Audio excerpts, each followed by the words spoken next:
বলে হে গোবিন্দ, তুমি বলছো যাব, কিন্তু পারবে না। করেছেন কি, মধ্যাহ্ন ভোজনের পর গোবিন্দ একটু হরিত কি চায়, প্রভু নিয়ে আসুন।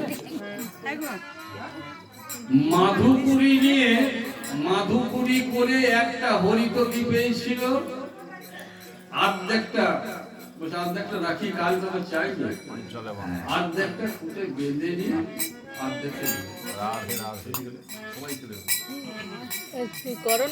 অর্ধেকটা কাপড়ের অঞ্চলে বাঁধলো, বেঁধে পরে মহাপ্রভুকে দিল, মহাপ্রভু পেয়ে গেলেন, কিন্তু বললেন।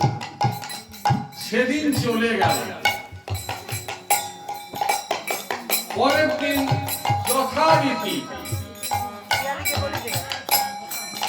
মধ্যাহ্ন ভোজন করে গোবিন্দ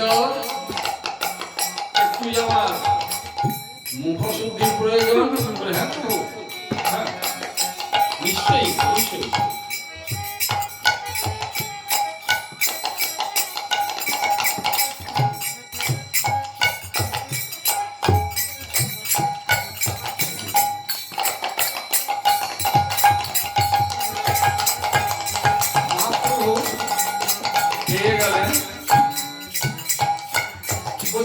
গোবিন্দ প্রভু,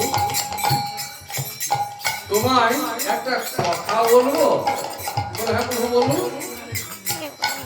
বলে কাল আমি মুখ শুদ্ধি চেয়েছিলাম, দিতে মনে হয় একটু বিলম্ব হয়েছিল, আর আজকে চাইবার সঙ্গে সঙ্গে পেয়ে গেলাম। এটা কি করে হলো?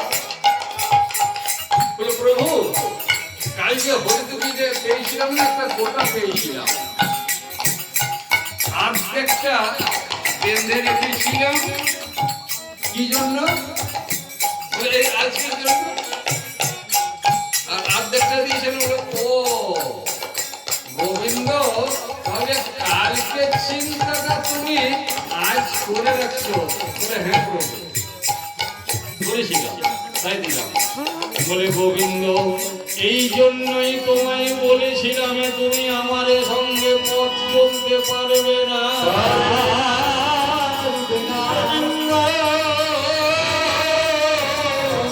বলে আমি তোমায় আগে করিলাম, আমি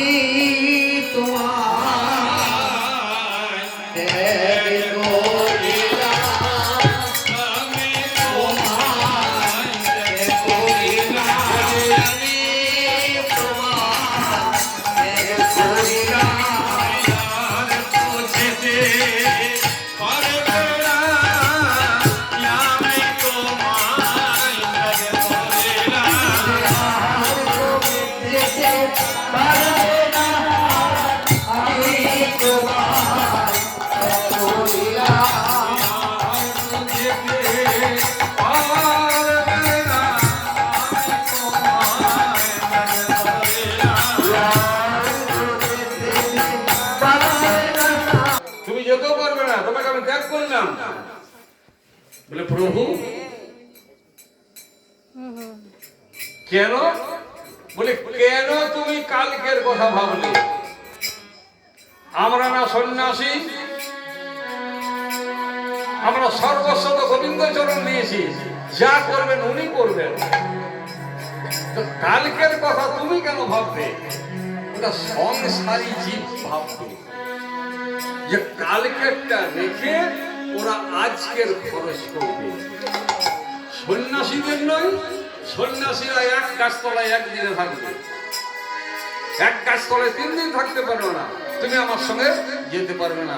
আর মহাপ্রভু যদি একবার না করেছেন, তাকে আর হ্যাঁ করানো যাবে না। রাধে রাধে রাধে রাধে। বলে প্রভু,